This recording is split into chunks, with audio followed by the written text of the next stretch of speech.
Hi, എല്ലാവർക്കും നമസ്കാരം. എല്ലാവർക്കും പുതുവത്സര ആശംസകൾ. നല്ലൊരു വർഷമാവട്ടെ. നല്ല ചിന്തകളും പ്രവർത്തികളും നല്ല നല്ല കാര്യങ്ങളൊക്കെ നടന്ന് നല്ലൊരു വർഷം എല്ലാവർക്കും നേരുന്നു. പുതുവർഷമൊക്കെ ആയിട്ട് എല്ലാവരും ചിലപ്പോൾ പായസമൊക്കെ കഴിച്ച് നല്ലൊരു അടിപൊളി ഭക്ഷണമൊക്കെ കഴിച്ചിരിക്കുകയായിരിക്കില്ലേ.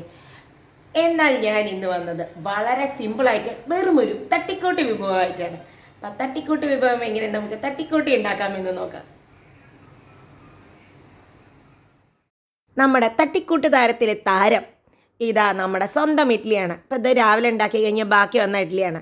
ഈ ഇഡ്ഡലി ഇനിയിപ്പോൾ രാത്രി ആരെങ്കിലും കഴിക്കാനൊക്കെ ഭയങ്കര മടിയായിരിക്കും. അപ്പം നമ്മളൊരു ഈവനിങ് സ്നാക്ക് ആക്കാൻ വേണ്ടി അതിന് ഇതാ ഇങ്ങനെ ചെറിയ ചെറിയ പീസായി കട്ട് ചെയ്തിട്ട് കേട്ടോ, നല്ല ഭംഗിയിൽ തന്നെ കട്ട് ചെയ്യാം.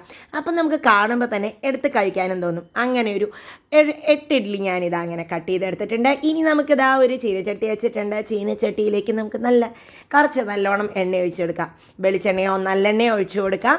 അതിലാണ് ഇതുണ്ടാക്കുമ്പോൾ ടേസ്റ്റ് ഉണ്ടാവുക. അപ്പോൾ കുറച്ച് എണ്ണയൊക്കെ ഒന്ന് ചൂടായി വരുമ്പോൾ നമുക്ക് സ്വന്തം കടുക് അങ്ങോട്ട് ഇട്ട് കൊടുക്കുക. കടുക് പൊട്ടുമ്പോഴുള്ളൊരു മണം നല്ലൊരു രസികൻ മണമാണല്ലേ. കടുക് പൊട്ടി വരുമ്പോൾ 2 ചുവന്ന മുളകും കുറച്ച് കരിവേപ്പിൻ്റെലും കൂടി അവിടെ കിടന്നോട്ടെ. ഇനി നമ്മൾ കുറച്ച് നിലക്കടലയാണ് ഇടുന്നത്. കുറച്ച് പോഷക സമൃദ്ധ ആയിക്കോട്ടെ എന്ന് വെച്ചാൽ കുറച്ച് പ്രോട്ടീനൊക്കെ ആയിക്കോട്ടെ, പിന്നെ കടിക്കാനും നല്ലൊരു രസമല്ലേ. അപ്പോൾ ഇതിപ്പോൾ നിങ്ങൾ വെച്ചാൽ ഇഡ്ഡലി ഉപ്മാവാണെന്നോ, ഇഡ്ഡലി ഉപ്മാവിൻ്റെ വേറൊരു വേരിയേഷനാണിത്. കുറച്ചും കൂടി നമ്മൾ കടലപ്പരിപ്പ് ഇങ്ങോട്ട് ഇട്ട് കൊടുത്തിട്ടുണ്ട്, കുറച്ച് ഉഴുന്ന പരിപ്പും. അപ്പോൾ ഇത് കഴിക്കുമ്പോൾ കുട്ടികൾക്ക് ഇടയ്ക്കിടയ്ക്ക് ഇങ്ങനെ കുറിക്കാനും കൂടി ഉണ്ടാവും. ഇതിപ്പോൾ ചായയുടെ കൂടെ കഴിക്കാം, അതെല്ലാം സ്കൂൾ വിട്ട് വന്നിട്ടാണെങ്കിൽ പെട്ടെന്ന് നമുക്ക് തട്ടിക്കൂട്ടി ഉണ്ടാക്കാൻ പറ്റിയ ഒരു വിഭവം തന്നെയാണ്. അപ്പോൾ ഇതെല്ലാം നന്നായി വറുത്ത് വന്നിട്ടുണ്ട്. ഇനി അതിൽ നമ്മുടെ സ്വന്തം ഇഡ്ഡലിപ്പൊടിയാണ് ഇട്ട് കൊടുക്കുന്നത്. ഒരു 3 ടീസ്പൂണോളം ഇട്ടിട്ടുണ്ട് ഞാൻ, എന്നാലേ അതൊരു നല്ലൊരു ടേസ്റ്റായി വരുള്ളൂ. അപ്പം നല്ലോണം ഇഡ്ഡലിപ്പൊടിയും ഒരു 1/2 ടീസ്പൂണോളം കാശ്മീരി ചില്ലി പൗഡർ ഇട്ട് കൊടുത്തിട്ടുണ്ട്. എൻ്റെ ഇഡ്ഡലിപ്പൊടിയിൽ കളർ കുറവായിരുന്നു, അപ്പോൾ കുറച്ച് കാശ്മീരി ചില്ലി പൗഡറും കൂടി ഇട്ട് കൊടുക്കാമെന്ന് വെച്ച്. ഇഡ്ഡലിപ്പൊടി ദോശപ്പൊടി എന്നൊക്കെ പറഞ്ഞാൽ വാങ്ങിക്കാൻ കിട്ടില്ലേ, അതിൻ്റെ റെസിപ്പി ഞാൻ ഓൾറെഡി ഷെയർ ചെയ്തിരുന്നു, വേണമെങ്കിൽ ഒന്നും കൂടി ഷെയർ ചെയ്യാം. ഇനി ഇതാ അതിലേക്ക് ആ പൊട്ടിച്ച് വെച്ചിട്ടുള്ള ഇഡ്ഡലിയും കൂടി ഇട്ട് നമുക്കതിനെ ഒന്ന് മിക്സ് ചെയ്ത് കൊടുക്കുക.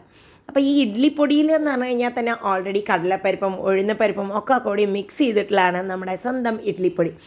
അപ്പം ഇനി ഇതൊന്ന് ലോ ഫ്ലെയിമിൽ കിടന്ന് ആവട്ടെ. വേണമെങ്കിൽ കുറച്ചും കൂടി എണ്ണയിൽ നിങ്ങൾക്ക് ടോസ്റ്റ് ചെയ്തെടുക്കാം. അപ്പോൾ ഇതിന്ന് കുറച്ച് മുരിഞ്ഞും കൂടി വരും കേട്ടോ. ഇപ്പോൾ ഇതാ മുരിഞ്ഞൊക്കെ വന്നിട്ടുണ്ട്. അപ്പം നമ്മുടെ സ്വന്തം പൊടി ഇഡ്ഡലി റെഡി. ഇത് നിങ്ങൾക്ക് വേണമെങ്കിൽ സ്കൂളിലേക്കും കൊടുത്തേക്കാം കേട്ടോ. അപ്പോൾ ചട്നിയൊന്നും ഇല്ലാതെ ഇതാകുമ്പോൾ കുട്ടികൾക്ക് വേഗം എടുത്ത് കഴിക്കാനും നന്നായിരിക്കും. ഇതിൽ ആവശ്യത്തിന് എരിവുണ്ടാവും, നല്ലൊരു ഫ്ലേവറും ഉണ്ടാവും. അങ്ങനത്തെ തട്ടിക്കുട്ടിയ വിഭവമാണ് പൊടി ഇഡ്ഡലി. അപ്പം നമ്മുടെ വീട്ടിൽ ബാക്കിയുള്ള ഇഡ്ഡലി കാണാതാവാൻ എളുപ്പമുള്ള ഒരു തട്ടിക്കൂട്ട് വിഭവമാണ് ഇന്നത്തെ. അപ്പോൾ എല്ലാവർക്കും ഇന്നത്തെ ഈ തട്ടിക്കൂട്ട് വിഭവം ഇഷ്ടപ്പെട്ടുവെങ്കിൽ ഒന്ന് ഷെയർ ചെയ്ത് സപ്പോർട്ട് ചെയ്യുമല്ലോ. നമുക്ക് വീണ്ടും അടുത്ത വീഡിയോയുമായി വരാം. അതുവരയ്ക്കും ബൈ. Thank you.